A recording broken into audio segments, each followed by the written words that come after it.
Niki Riyadi, seorang pengendara ojek daring di Palembang, kehilangan motornya yang baru saja dibelinya.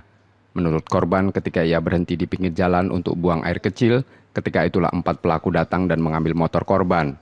Para pelaku cepat mengambil motor korban karena kunci motor tertinggal.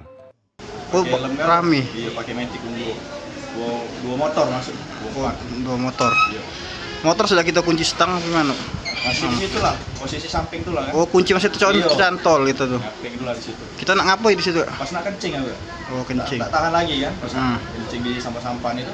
Terus terjadi di situ lah. Terbaru gak ya? Iya. Baru berapa bulan? Baru jalan sebulan. Berjalan sebulan.